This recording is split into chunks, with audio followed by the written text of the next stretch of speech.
policrianza. Entonces, hoy vamos a hablar sobre familia, definición y las composiciones de familia, los cuidados y avances en estrategias de acompañamiento. Vamos a repasar levemente sobre método Montessori y metodología de Amar en la educación, que también es un ente de crianza social, sobre la calidad vincular y apego, responsabilidad de cooperación y valores e ideales y algunos casos de policrianza. Cabe mencionar que estos temas son bastante profundos y que en esta ocasión nosotros vamos a hablar de esto como en ámbitos generales, por si acaso. Entonces, Lina. Voy a hablar sobre la familia, la definición y la composición. Aquí tenemos 3 definiciones de lo que podría ser familia. La primera es grupo de personas vinculadas por relaciones de convivencia o afinidad. La segunda es conjunto de personas vinculadas por características o intereses comunes. Y la tercera es grupo unido por fuertes vínculos y con tendencia exclusivista. Como pueden ver, son bastante similares entre sí. De hecho, yo creo que sería súper difícil saber cuál es realmente la definición de familia que está ahí, porque son demasiado parecidas. La primera es de familia, la segunda es de comunidad y la tercera definición es de clan. Lo que nos hace notar que en realidad, a pesar de que pareciera que en términos generales lo conocido parece ser súper diferente entre sí, cuando vamos a las definiciones primordiales las bases son las mismas. Finalmente, no es tanto el rol que se cumple dentro de estas conformaciones vinculares, sino el reconocimiento de estos vínculos como tal, lo que hace que sean llamados familia o comunidad o clanes o también tribus. Exacto. También me gustaría comentar como lo relevante de los intereses comunes y la afinidad para generar una familia o una comunidad o un grupo de personas alrededor de esto. Por ejemplo, en la crianza, lo ideal para que una persona se desarrolle de manera íntegra es que haya coherencia entre las señales que se dan en la familia. Por ejemplo, si hay un interés común o una afinidad de que una niña no coma dulce hasta cierta edad, lo ideal es que todo el grupo que está cuidando o criando a esa persona tenga el mismo discurso, ¿okay? Como que se desvaliden entre la misma familia o la misma comunidad. Claro, sean un frente unido. Exacto, como que haya una coherencia y estén unidos en lo que van a transmitirle a la persona que están criando. Entonces, cuando hay una elección para vincularse desde la afinidad o el interés en común, hay mayor expresión del sentir y la expresión del yo. Como yo me identifico con esta forma de crianza y me hago responsable también de esta forma de crianza. Y me relaciono con personas que tengan este mismo interés o afinidad en común. Esto permite potenciar y expandir los cuidados mutuos, de que hay un cuidado tanto de las personas que están cuidando a la criatura como la criatura en sí. Y esto propicia, bueno, una red de protección mucho más sólida que una que se está como desvalidando constantemente o peleando por cómo se va a criar a alguien.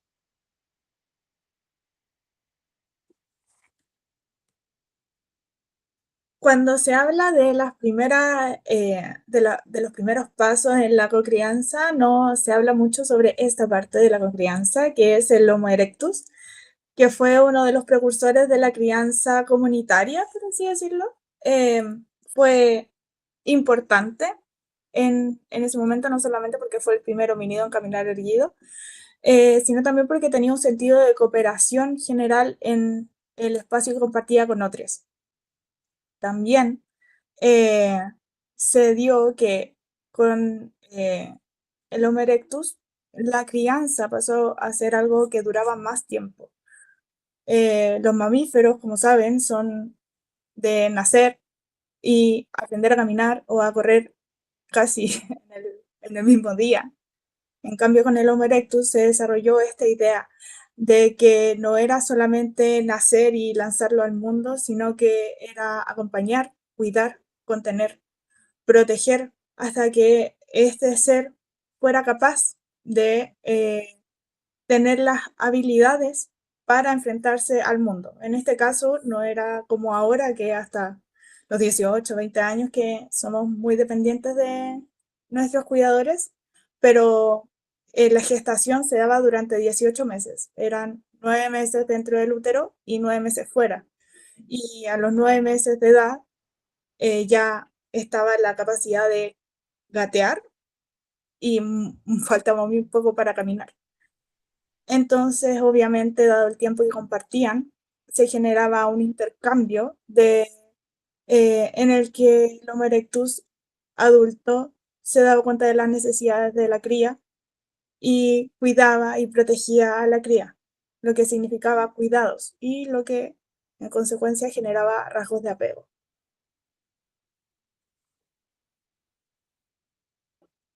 La crianza moderna, por el contrario de lo que se vio en el Homo erectus, que es muy primitivo. La crianza moderna, estamos hablando desde los años 20 hasta los años 60 más o menos, era una cultura de crianza totalmente diferente, era algo sumamente estricto, era autoritario, los roles de género estaban muy definidos, la maternidad era algo abnegado de la sociedad, una tenía que asumir la maternidad y lidiar con la maternidad de manera muy solitaria. ¿Sí? Eh, También se hacía mucho énfasis en la disciplina a través de la violencia, lo que generaba estas instancias de muchísimo terror de los niños seguramente. Entonces la infancia, al crecer con este miedo constante de la crítica, de la violencia, de la disciplina que estaban acostumbrados a recibir, obviamente eso iba a generar que hubieran deficiencias en la comunicación.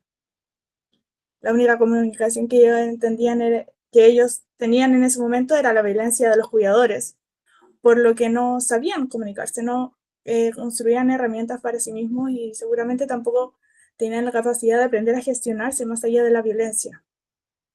Entonces solamente se contenían a sí mismos, lo que no es recomendable.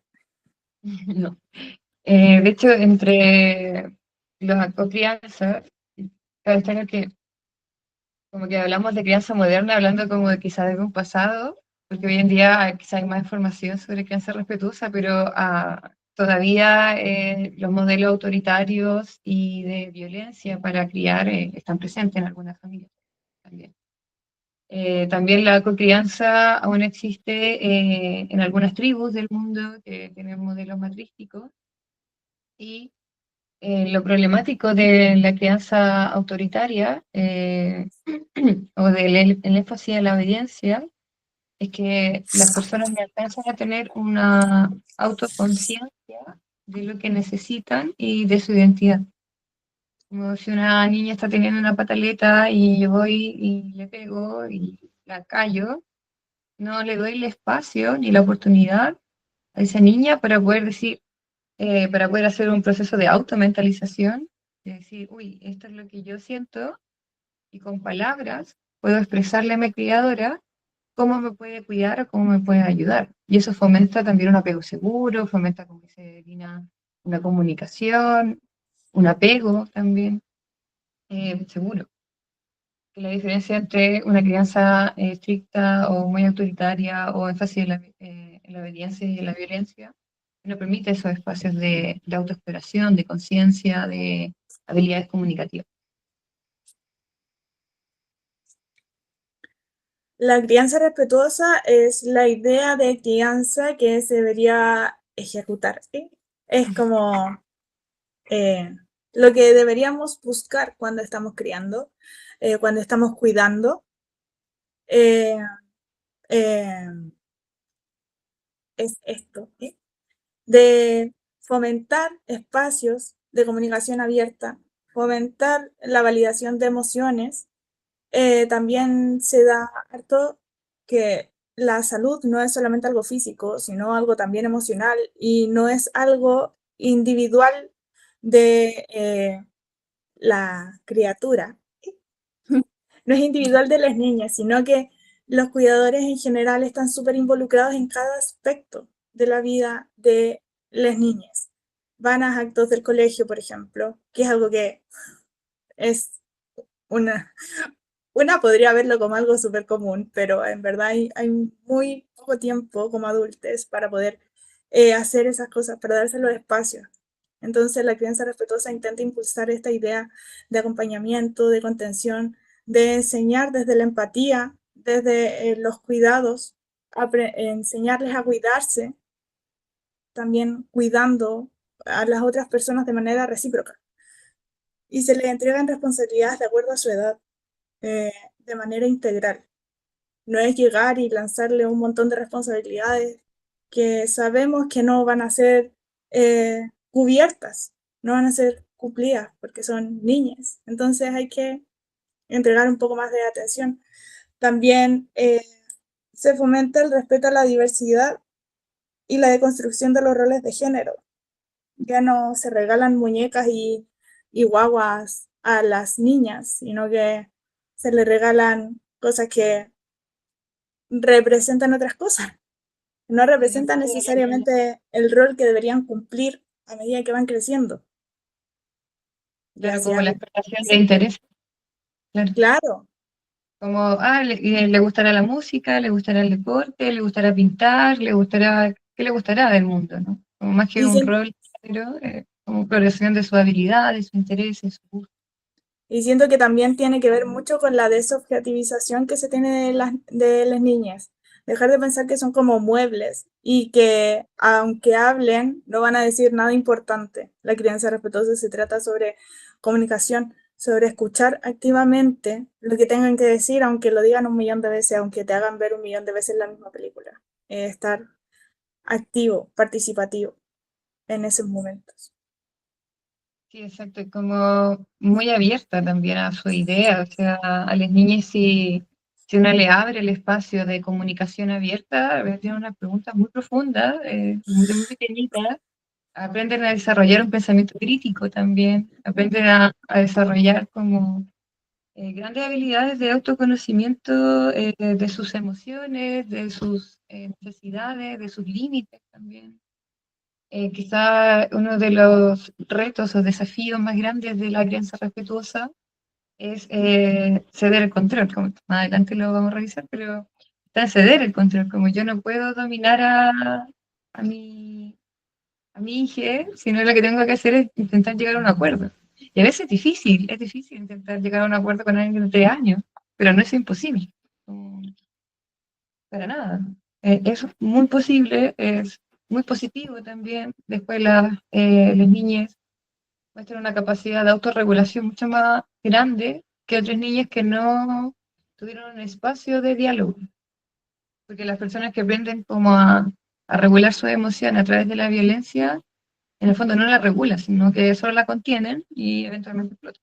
También una persona que es criada con crianza respetuosa aprende a entenderse, a sentirse, a expresarse y por ende tiene mayor capacidad de regulación.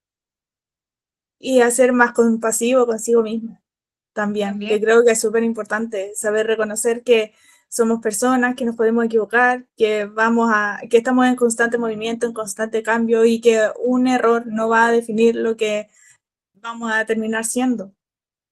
exacto. Y también que las personas a cargo, las criadoras, los criadores, también se pueden equivocar. Como tener más conciencia de una misma, de muy pequeñita, ayuda también a tener conciencia de las otras personas. Entonces también se dan las posibilidades en las cuales mis criadores se equivoquen y me puedan decir, oye, me equivoqué, no debía haberte tratado así, o no debía haber hecho esto, o no alcancé a mencionar esto, estoy sobrepasada, qué sé yo.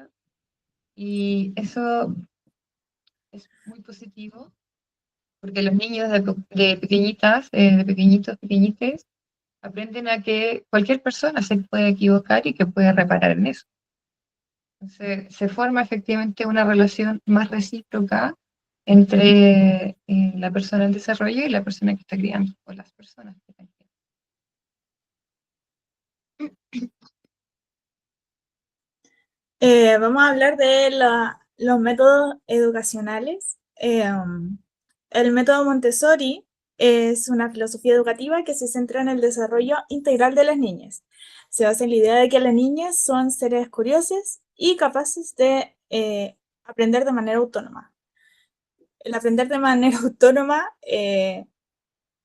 tiene todo como un contexto en el que se pone, como que se adapta a un contexto para que las niñas puedan aprender y puedan explorar de manera segura en todos los espacios adaptados para ellas. Tienen un espacio, como digo, diseñado especialmente para permitir la independencia. Aprenden en base a práctica y repetición constante.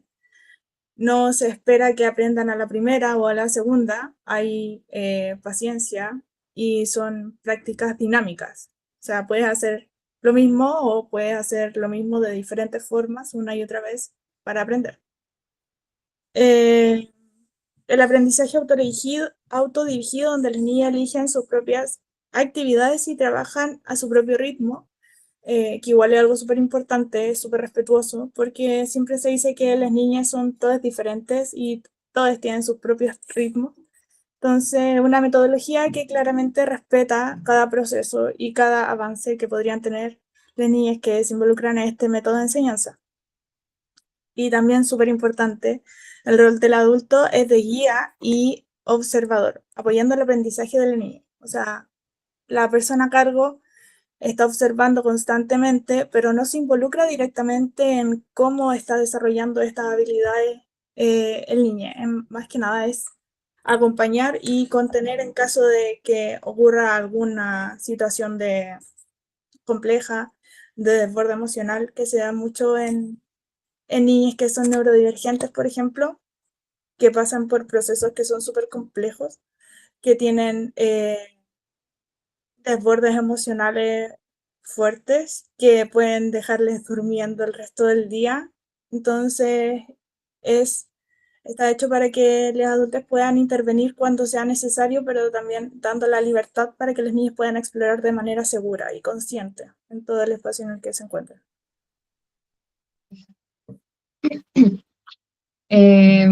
Otro método educacional es el método AMAR, que está creado por una persona chilena que es especialista en apego, trauma y educación. Y esto se basa, como en contraste al Montessori, se basa en la interrelación entre las partes. O sea, acá la persona que está educando, ayudando a educar, es parte del sistema de actividades, de conjuntos de reglas, de compromisos, de autorregulación también. La persona que enseña también es una persona que se vulnera con sus alumnos, o se expresa de manera abierta también, una comunicación mucho más abierta.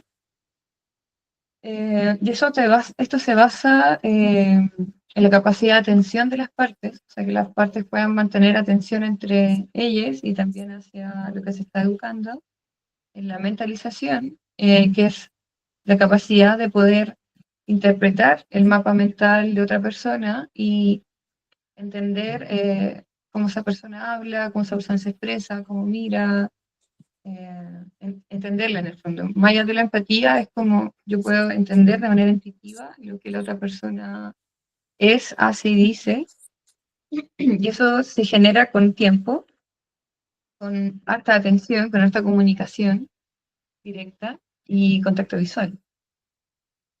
También se basa en la automentalización, que es lo que ya mencioné al principio, con esto de la capacidad de autointerpretarse y también poder comunicarse, lo cual fomenta la autorregulación. En un ejemplo concreto, las salas que están diseñadas con método AMAR están todas en círculos, mesitas como diseñadas en círculos, y estos círculos van rotando. Entonces las niñas no están viendo la nuca de su compañera o compañero o compañera, sino que todo el tiempo se están mirando entre ellos, están hablando entre ellos. Y la forma de educación es participativa. Entonces, y democrática. Por ejemplo, ponen un problema matemático y los circulitos empiezan a debatir y a hablar sobre cómo resolverlo. Y después hacen una votación de cuál es el resultado que ellos esperan o que pensaban que eran. Y después la profesora, el profesor, les dice o les comunica cuál era el resultado y, por ejemplo, a las personas que no respondieron de forma adecuada, les pregunta cómo llegaron a sus conclusiones de una manera muy curiosa y no desde el, oye, ¿cómo no entendiste esto? Sino que es como, ah, ¿cómo llegaste a esta conclusión? Ah, quizás como podría revisar esto, esto, otro. Cabe también mencionar que en Chile no se aplica usualmente en ninguna de estas dos, que se aplica más el método MATE, que es un método como, volviendo a esta idea de la autoridad y la obediencia. Y también los roles de género muy, muy definidos, ¿no? Todavía los hombres en el colegio no pueden ir con el pelo largo. Seguimos.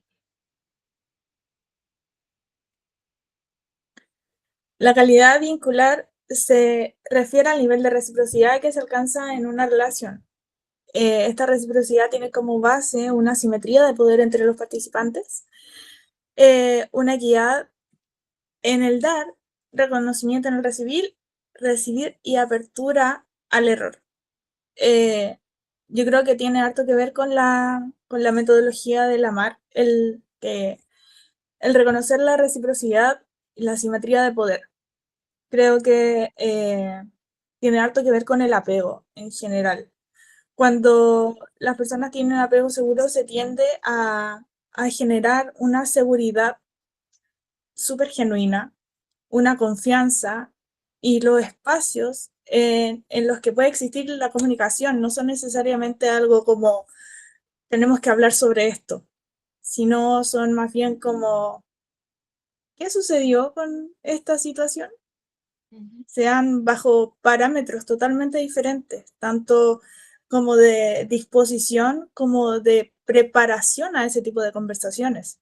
No se toma como algo que te va a generar ansiedad ni te va a mantener alerta todo el tiempo, sino que estás tranquila porque tienes presente que eres humano, que te vas a equivocar, quizás no sabes en lo que te equivocaste, pero aún así está esta apertura a recibir críticas que podrían ser constructivas, a recibir el apoyo y la contención que se necesita para fomentar tu desarrollo. Exacto. Exacto, como en la calidad vincular, en el apego seguro hay una confianza y una expectativa en que cuando hay un error, mis criadores, mis criadoras van a hablar conmigo para ayudarme. Esa es la confianza, esa es la base de un apego seguro o de una calidad vincular, que ese, oye, hablemos de esto, va a ser porque me van a ayudar sí o sí. En cambio, en los estilos de crianza autoritarios o desde la obediencia, si quieren hablar conmigo, probablemente va a haber un reto, un castigo, va a haber violencia por medio.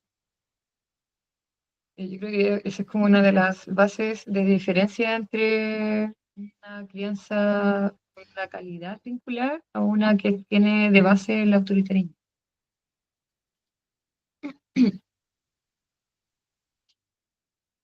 ¿Sigo nomás? Y como dije, el apego es un vínculo emocional que se establece entre un niño y sus cuidadores y que se caracteriza por la sensibilidad y atención que estos le brindan a través de la mentalización. Este vínculo permite que el niño se sienta seguro y confíe en los demás. También genera expectativas positivas sobre el mundo. El crecer con expectativas positivas sobre el mundo significa que va a existir una apertura, una predisposición a la apertura de las posibilidades que tiene el mundo que ofrecer. No va a existir el miedo de no solamente que la gente te va a hacer cosas malas, que te va a dañar, reduce en demasía la ansiedad que se podría generar respecto a salir al mundo como persona independiente. Eh, También tiene harto que ver la comunicación activa y la mentalización, que es un proceso súper importante cuando se está criando. Creo que una de las cosas más relevantes es tener la capacidad y la habilidad de poder ser intuitivas con la crianza. Cuando estamos cuidando de una persona que está creciendo junto con nosotros, es súper importante saber qué es lo que necesita y prever esas necesidades. No esperar a que sea algo que tenga que desbordarse para solicitar, sino que saber reconocer las señales previas a esa situación de estrés en la que todos los involucrados van a estar estresados, todos van a tener que contenerse, pero va a ser mucho más sencillo si tenemos esta predisposición a entender lo que sucede. Como decía Fanny, es súper difícil hacerlo con personas que no hablan, con niñas que tienen 1 año y que solamente balbucean y lloran para comunicar la incomodidad, pero se puede hacer. Solo Se hay que puede, poner un poquito más de atención. sí. Sí, creo que, o sea, cuando hay desarrollo del habla, sobre todo cuando los niños están aprendiendo a poner sus límites, cuando una persona aprende a decir que no, aprende que el lenguaje provoca acciones. Entonces, esa parte de la crianza es muy crucial. Como cuando una niña, un niño, niña dice que no, es importante como atender y validar ese no. Y también si uno piensa que ya como está accediendo o como que está atentando contra su salud, o andar comiendo 1 millón de dulces, no sé, a los 2 años, ahí uno puede entrar a racionalizar, ¿cachai? Y no es algo que no se pueda hacer. Uno puede hablar con una niña de 2 años y intentar tener un diálogo con mucha paciencia, también como menciona Lina, con una gran capacidad de mentalización, como decir, oye, estoy hablando con una niña de 2 años, no puedo pedirle que razone como una persona de 20, tengo que entender que es una persona de 2 años y que va a racionalizar como una persona de 2 años. Eh, También la parte de las pataletas es súper importante cómo se gestiona la parte de las pataletas. Porque claro, a veces puede ser chocante si no alcanzaste como a prever la necesidad, como mencionaba. Idealmente, lo ideal es prever eso, pero cuando no ocurre y hay alguien desbordado, pataleando, gritando, qué sé yo, eh, intentar contener eso, como pedirle que abrazarle, como contener eso, como una más grande, como puede sostener y si tuviera como un peluche lo podría representar, pero como contener fuerte, con fuerza, ese desborde, eh, pedirle a la persona que hable para ayudarle. Como, también la persona tiene mucha energía, como que se puede pedir a la persona que está en pataleta que te abrace también muy fuerte para que suelte esa fuerza, esa energía, ese ímpetu, y pedirle así como, dime en palabras qué necesitas para yo ayudar. Si tú me dices en palabras qué necesitas, yo te ayudo. Si ahora te voy a ayudar, como, pero dímelo y tener paciencia con eso. Eso se puede demorar harto igual. Puedes estar intentando que una niña te diga algo, no sé, no la hace, capaz, al principio, pero de verdad vale la pena tener eh, esta capacidad de no ejercer violencia hacia alguien que está en un desarrollo. De esa manera como que se fomenta una calidad y una confianza en que el vínculo entre yo, persona en desarrollo, y mis criadores, siempre va a ser de ayuda. Siempre va a ser hacia solventar mis necesidades, siempre va a ser hacia un espacio seguro, tranquilo y de cuidado. Llegamos como en la mitad. ¿Alguien tiene alguna pregunta, alguna duda hasta aquí? ¿No? Sí. Alguien levantó la mano. Ah, ¿verdad? Javier Pereira. Sí, sí, sí, sí. ¿Se me escucha bien? Sí, Sí. súper. Sí, es una pequeña consulta. Es respecto al punto anterior, en una parte donde aparece la palabra simetría de poder. Quería simplemente que, como que quizá pudiera ahondar a qué se refiere con esa simetría, porque claro, como yo lo entiendo, es decir, esta mayor responsabilidad que tienen como estas figuras adultas, especialmente a dar contención, al satisfacer las necesidades, implica también que hay una asimetría de poder, de base. Entonces, quería saber a qué se referían en particular con esto de simetría de poder. Eso. Una simetría de poder se refiere a que que pueda existir un diálogo. yo de alguna manera te miro como mi igual. O sea, el hecho de que yo te cuide no significa que yo pueda dominarte o que yo no te deje hablar o que yo, por cuidarte, tenga entonces, o porque tengo más poder, tengo como un derecho o un derecho quizá a, a no verte como mi igual. O sea, yo puedo tener más poder y te puedo ver como mi igual. Y verte como un igual significa darte un espacio de diálogo, de consenso, de yo equivocarme y pedirte perdón si es que así fue. Eso es la simetría en cuanto a el cómo nos relacionamos. Lina, ¿te gustaría comentar algo? Sí, me gustaría decir que también tiene que ver con esta deconstrucción de la autoridad que vimos en la crianza moderna entre los años 20 y los años 60. Este es el contraste que se hace con la crianza actual, que se intenta fomentar que esta autoridad no sea como lo que se veía en esos momentos, en esa época. No es alguien que va a disciplinarte, no es alguien que va a ejercer violencia y no es alguien que va a invalidarte y que va a pasar por sobre ti solamente porque eres más pequeño. La simetría tiene que ver con el ceder muchas veces y entender que estás criando a una persona que en base al vínculo que construyes con ella es como se va a vincular con otras personas cuando sea más grande. Es tener conciencia sobre que estás criando una persona que va a criar quizás más adelante. Exacto. Y que se va a posicionar el día de mañana con figuras de autoridad desde un sometimiento o desde una opresión,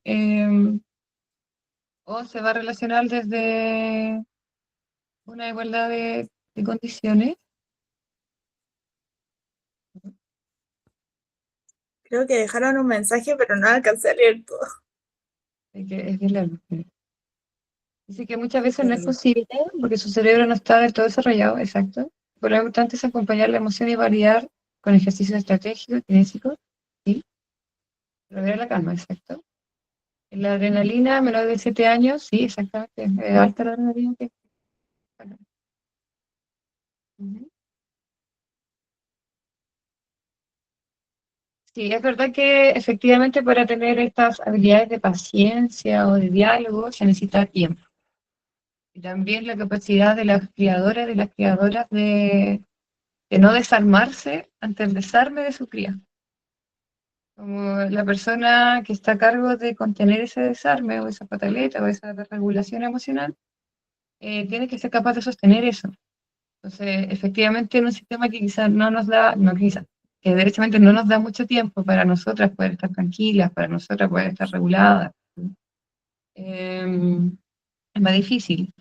Ahora, se espera que una persona adulta también pase por momentos de regulación y si es que los ejerce, si es que los ejecuta, también se desregula con la niña, qué sé yo, y todo se desregula al mismo tiempo, puede también pedir perdón, como acercarse después a la hija y decirle, oye, me equivoqué, me desregulé yo también, puedo comprometerme a tratar de otra forma o acordemos cómo nos vamos a tratar. Eso sí se puede hacer con niñas de 5, 7, se puede hacer perfectamente. Es difícil si no están las condiciones que te permitan estar más tranquila. Tranquila. Bueno.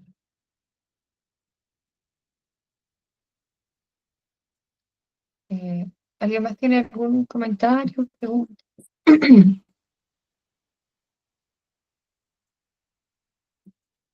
¿No? Creo que no. Continúo. ¿Continúo? Justo se cortó el audio. Ah, ya. Responsabilidad y cooperación. Ay. La participación activa y compartida de todos los involucrados en la crianza de las hijas. Esto siempre y cuando se acuerde de manera consistente sobre responsabilidades y expectativas de cuidado, tanto entre los metamores, por ejemplo, como para con las niñas. cuando llega una persona nueva, nos vamos a meter de lleno en la policrianza. Ay, volví a escribir y no alcanzo a leer de nuevo. Era súper lento, perdón. Terminemos esta idea y vemos el comentario.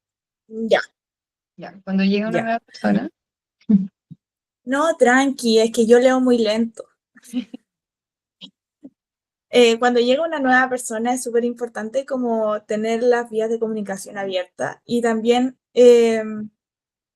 ir contándole y explicándole cómo es la dinámica cotidiana, por ejemplo.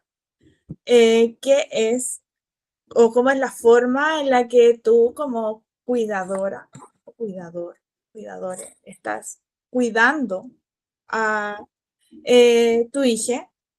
Y esto también es súper complejo, porque muchas veces las personas tienen ideas súper complejas acerca de la crianza.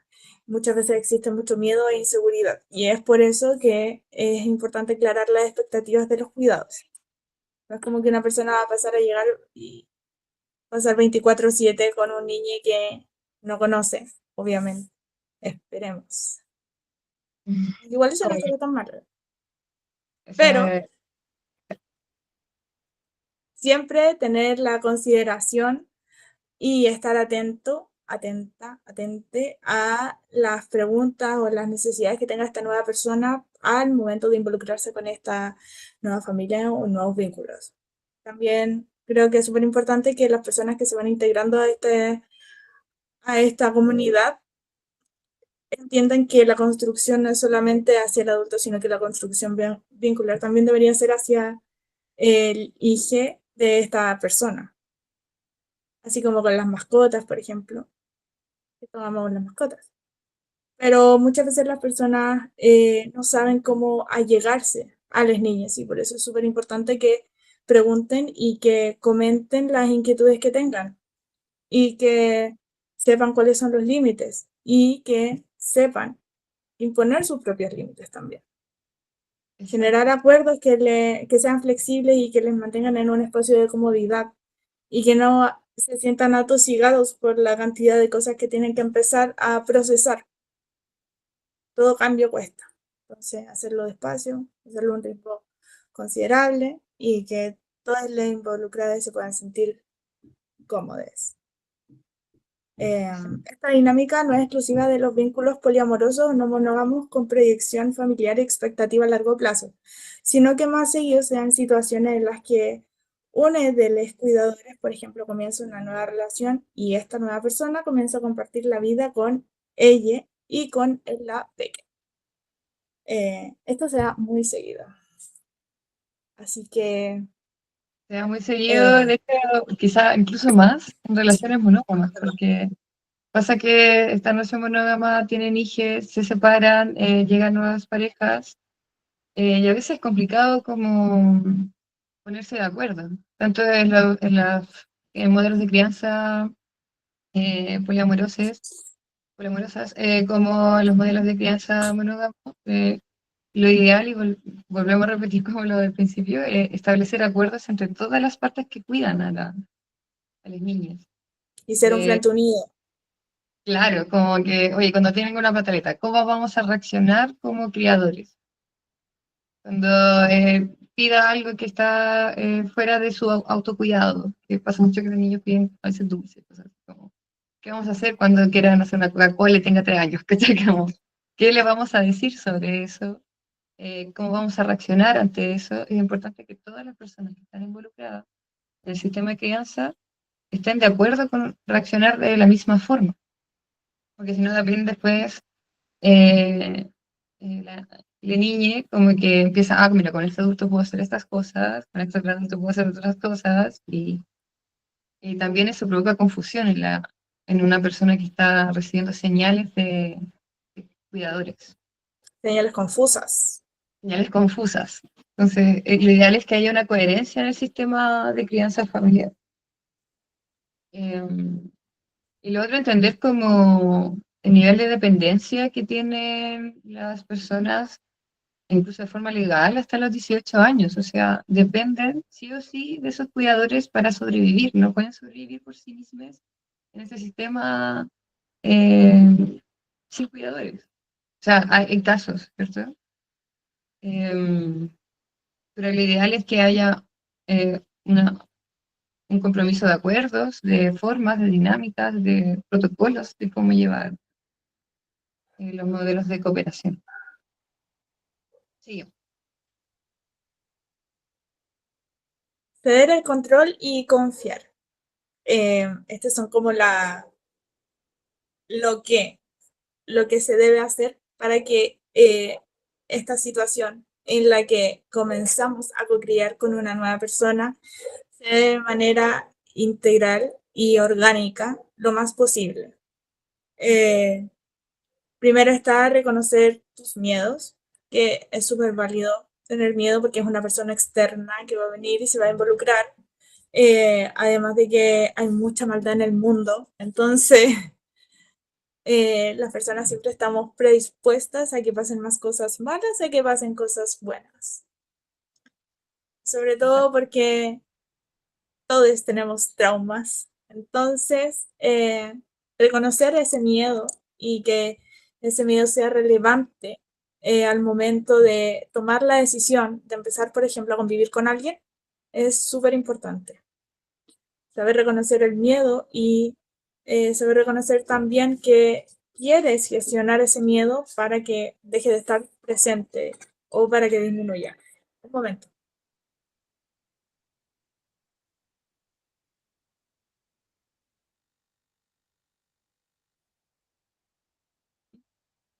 Sí, bueno, con respecto a los miedos, como dice Lina, es importante comunicarlos de forma abierta y encontrar formas de prevención a esos miedos. No sé, tengo miedo a que se quiebre un huesito por estar, no sé, jugando en una cama elástica, puede pasar. Y hablar sobre eso con las otras personas que cuidan y también con la persona. Que la persona también sepa que si hace cosas pueden ocurrir consecuencias y si está dispuesta o no a esas consecuencias. Fomentar la confianza y como, bueno, y si se cae y se rompe un huesito, ¿qué hacemos? Bueno, lo llamo al hospital, le dan su procedimiento y después va a mejorar. Y así con un montón de otros aspectos, como qué pasa si se enferma, qué pasa si un día me desregulo, no sé, como qué hacer con los miedos y ojalá ver formas de prevención o formas de protocolos de cómo actuar. Protocolos de cuidado. Sí. Que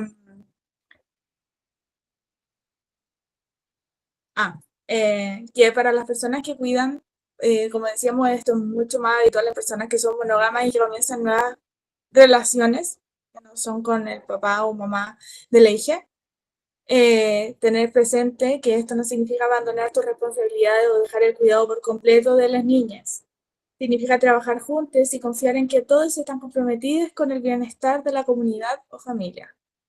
Y creo que en este aspecto específico es un trabajo súper en conjunto, tener presente que todo lo que hacen es en pos de tener bienestar comunitario, bienestar familiar. Que todos los acuerdos que se hagan sean flexibles y se adapten al contexto en el que se encuentran en ese momento. Que todas las delegaciones que se hagan o el cambio en la rutina sea algo que sea conciencia de que va a ser por una situación mejor, que es porque en estos momentos no se puede adecuar la rutina a ciertas circunstancias, entonces tienen que ir cambiándola. Y el apoyo emocional, no porque comiencen a co-crear y comiencen a convivir, significa que van a estar conviviendo constantemente todos los involucrados.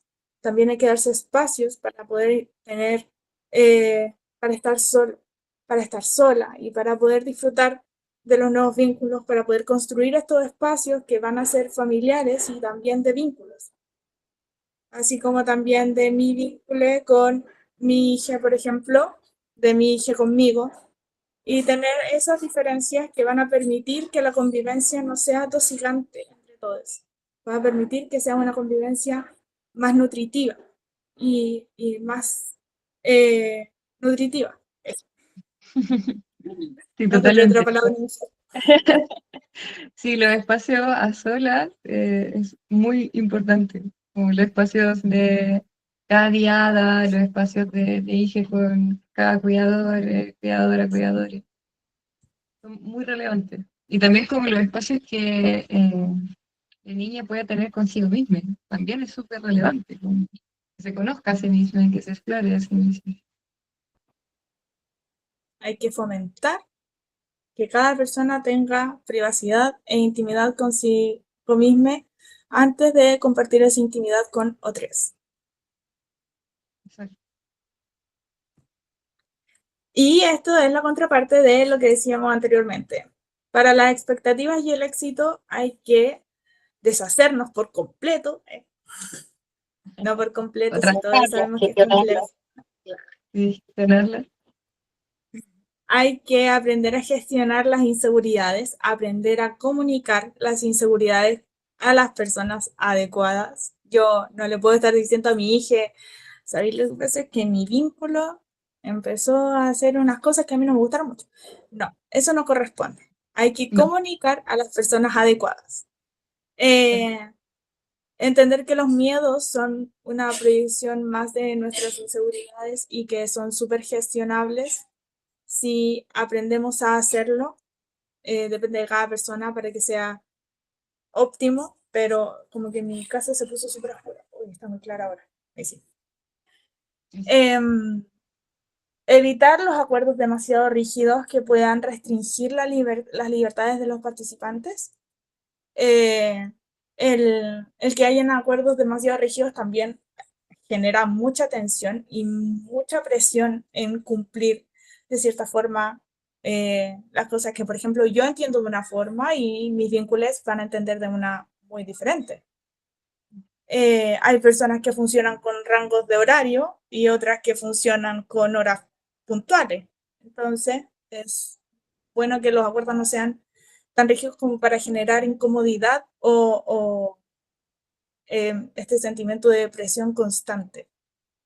El control excesivo, porque también tenemos que aprender a ceder en el control, tenemos que aprender a ceder responsabilidades y que está bien que nos vayamos a acostar temprano si queremos y dejemos a la otra persona a cargo de los cuidados del peque si nosotros tuvimos un día muy agotador. La otra persona es capaz de hacerlo porque tenemos los acuerdos que modelan la forma en la que va a hacer. Entonces también permitir eso es súper importante, confiar en la otra persona, confiar en que son un frente unido y que van a poder salir adelante. Sí, que las personas que uno elige para co-criar, yo las elijo porque confío en sus capacidades, en su disposición para poder brindarle un cuidado nutritivo a la cría, ¿no? Y El eso se cuidado que requiere. le daría yo misma. Sí, exacto, como, y porque eso está basado en acuerdos y compromisos previos también. Como que no es llegar y también dejar al cuidado de cualquier persona, sino que hay una elección, hay un compromiso, hay acuerdos preestablecidos, hay protocolos de cómo se llevan ciertas situaciones. Y por último, asumir las posibilidades de error y aprendizaje. Que a pesar de que tengamos todos estos protocolos y todos estos acuerdos que conforman estos vínculos y esta comunidad, también está la posibilidad de que se equivoquen las personas. Nosotros también nos podemos equivocar, somos humanos. No podemos suponer que vamos a ser perfectos todo el tiempo. Entonces, asumir que existan posibilidades de que nos equivoquemos, de que se equivoquen, y tomar esas experiencias como aprendizaje también es parte de la cocrianza. El criar muchas veces ensayo y error, hay demasiada presión de por medio. Y que el esperar que todo sea perfecto y que todo salga bien a la primera es el primer error. Podemos ser increíbles personas, pero siempre está la posibilidad de equivocarse. Exacto. Creo que ahí la mirada compasiva hacia todas las partes que cuidan o cocrían es también importante. Como, bueno, podemos tener días que nos sobrepasen, podemos tener días de desregulación también. Eso no es algo que sea como tajante o que eso defina a una persona. En el caso de que Hay haya que causado definirse. algún... Exacto.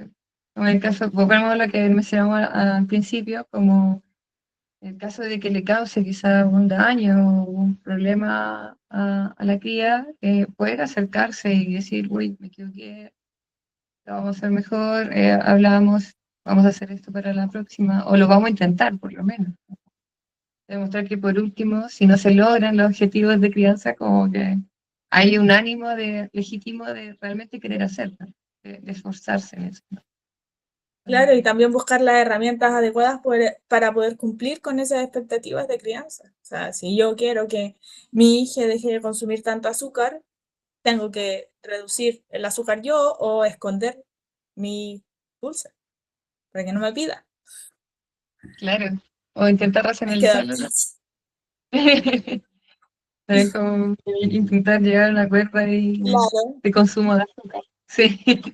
claro. Ay, estos son como los casos. En la siguiente diapo están los casos conocidos. Les voy a mencionar 6 casos, sin dar nombre, porque no todas las personas quieren ser nombradas. Um, Hay casos de poliamorosos no jerárquicos con preadolescentes de 10 años basados en crianza respetuosa. Todos estos son crianza respetuosa. A mi Y sorpresa, todos no sé son si me casos reales. sorprenden. Sí, a mí me ha gustado mucho conocer personas de diferentes lugares que tienen hijos y que están criando.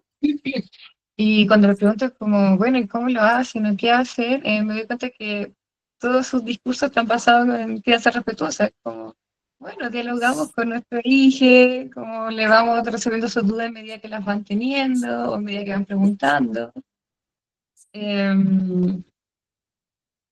Por ejemplo, en este caso, estos son estos 2 circulitos del principio que había no se ven en curso, así se ve. Estas 2 personas son las progenitores de esta preadolescente y estos son los vínculos, un vínculo externo y esta persona tiene 2 vínculos externos. Y la forma en la cual se relacionan estas personas eh, con la niña, si bien a veces es 1 a 1 o a veces esta persona de acá va a visitar a estas personas que viven juntas.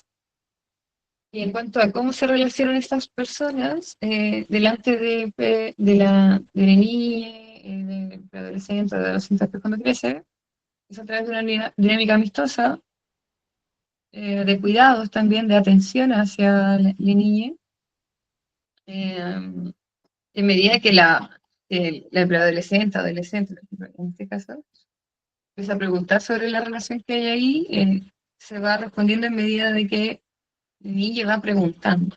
Sea, nosotros no tenemos para qué, no tiene sentido tampoco como decir, oye, como que nosotros nos acostábamos, que sé yo, como eso se va respondiendo a medida que la persona, la niña, va preguntando. Y ahí se van resolviendo las dudas. Y no es lo que les cautice, como que las niñas sean bastante tranquilas, como, mi papá, mi mamá tiene harta vida social, o tiene buenos amigos, o sus amigos se vienen a quedar a la casa, como, no es algo que les cautice de alguna forma. En esta otra dinámica, estas personas viven en trieja, o sea, viven las 3 personas juntas, comparten rituales de familia juntas y crían a 2 hijos, una adolescente y otro preadolescente, y es la misma dinámica, como se comunica de forma abierta, de forma calmada, se va respondiendo a medida de las consultas que van teniendo las niñas o el tipo de relación que tengan. Como, ¿es algo más romántico? Sí o no, o ustedes son pareja, sí o no, dependiendo de lo que sea, se va explicando.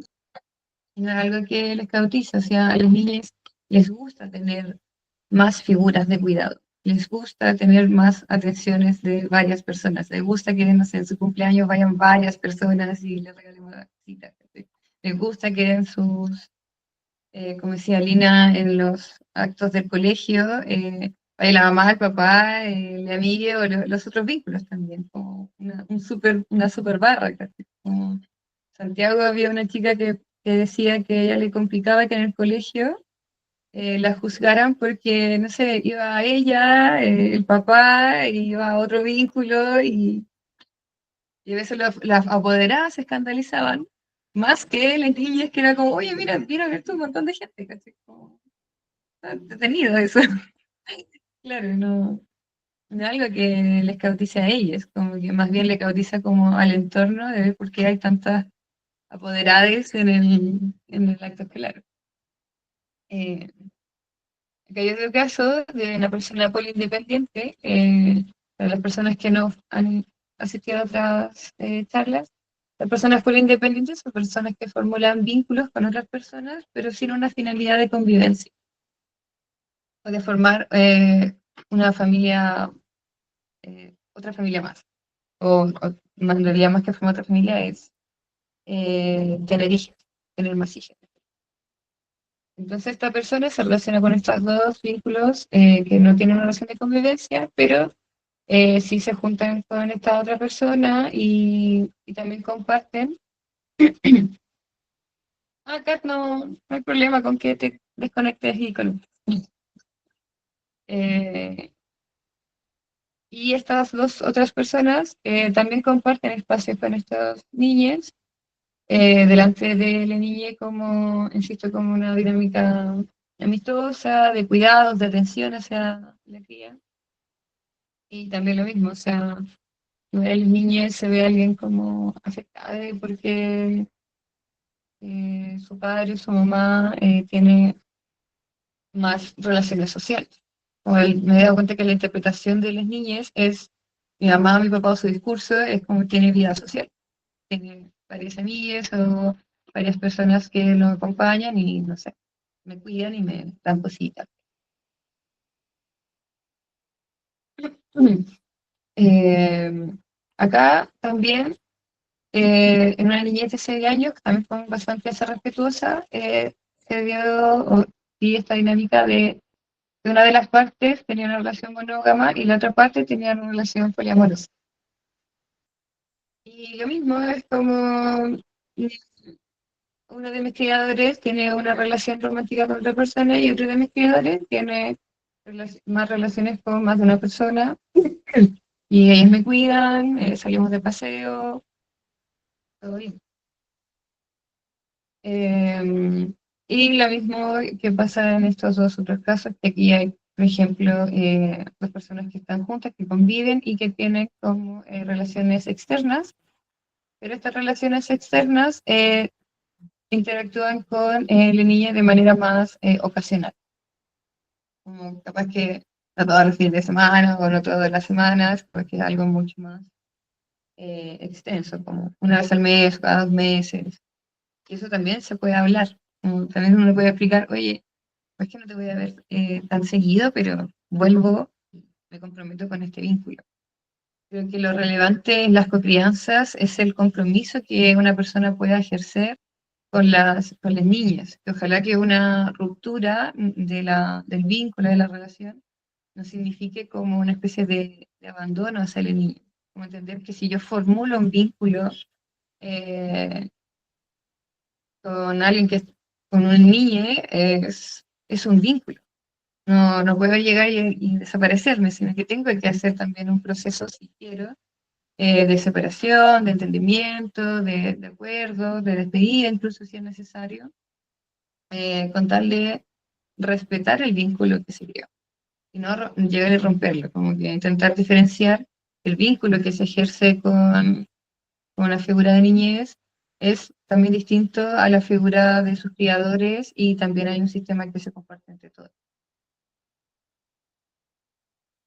Eso. Ahora podemos preguntarles dudas, preguntas, apreciaciones, antes de tomarnos una pausa y pasar a las mesas de conversación.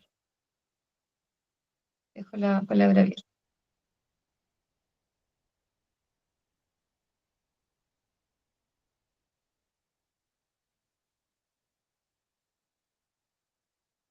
¿Alguien tiene alguna duda, pregunta, apreciación?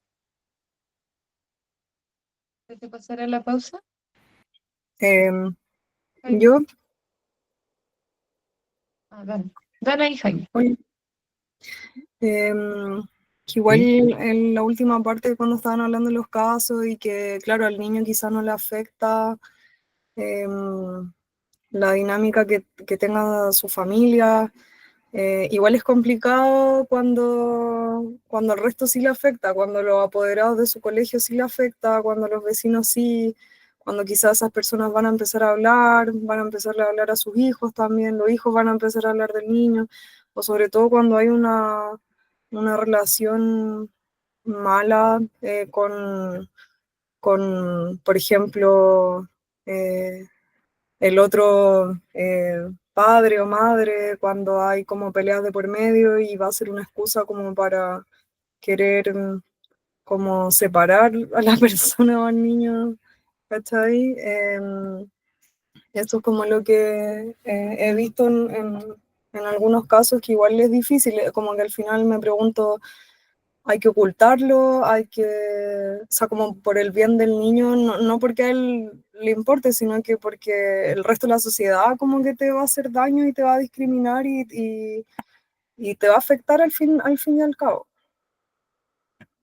Como hasta cierta edad quizás, y más adelante sí explicarle, pero al principio no, como igual es difícil cuando los demás sí te pueden hacer daño. Claro, claro. O sea, como tú dices, pueden haber varias formas de llevarlo. Es que una de las formas podría mantenerse como en un rango amistoso, como por qué van, no sé, 3 o 4 apoderados a ver el acto escolar. Bueno, porque somos muy amigos, pues. Y eso capaz que sería tenerlo en un closet. Quizás puede ser más, puede ser que recuerden más a la niña de los prejuicios, pero quizás es lo mismo que una niña pudo haber vivido en un colegio católico teniendo papá ateo. También va a haber como un entorno que discrimine o ataque esas diferencias.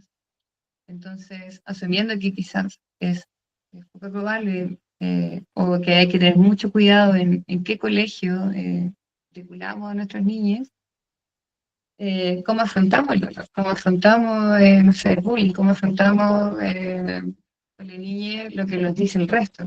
Como si hay una familia que es más contenedora, porque es capaz de contener los prejuicios de los demás, también esa niña se va a tender a sentir más segura. Y que también yo lo he visto harto como en personas que son ateas o que sus padres son homosexuales, que tienen 2 mamás o que tienen papá, como es una lucha más o menos, o no sé si es una lucha, quizá como un cuidado más o menos similar al que viven las personas que son eh, de iguales, que son homosexuales o que son monoparentales también. Como cómo cuidamos a nuestras niñas del dolor y si no, también tenerlo en un closet hasta que quizás sea menos caótico, puede ser, ¿no? O no.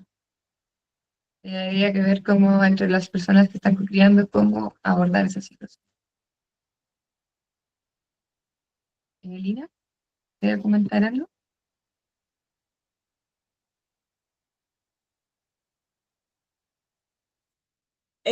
Creo que, claro, siempre está el riesgo de que ocurran situaciones que terminan siendo negativas, sobre todo cuando pasa, por ejemplo, lo de los colegios y que llevan muchas personas a ver los actos, pero creo que lo correcto siempre va a ser auténticos y transparentes con lo que somos. Yo entiendo que da miedo y entiendo que lo que dice la gente puede ser súper tóxico y entiendo que hay muchas exparejas que pueden atentar contra nuevos vínculos, pero eso no debería ser algo que limite nuestras libertades. Nosotros estamos constantemente lidiando con que nos dicen, que, en verdad, por ejemplo, somos personas que solamente quieren tener relaciones sexuales con un montón de gente sin responsabilidad, que en verdad no sabemos amar y que solamente consumimos cuerpos, por ejemplo. Lidiamos constantemente con eso. Y obviamente a medida que las niñas crecen, también van a crecer con esos mismos estigmas y nosotros no somos las que se hacen cargo de eliminar eso de sus vidas. Obviamente no va a ser por completo porque no podemos mantenerles en un espacio seguro y en una burbujita constantemente. No podemos mantenerles aisladas solamente por el miedo a lo que vaya a decir la sociedad, pero eh, lo que estamos haciendo aquí es un paso súper importante, que es de construir estas ideas de familias convencionales donde hay un papá y una mamá y entender que hay muchísimas más formas de desempeñar los roles familiares. Hay muchísimas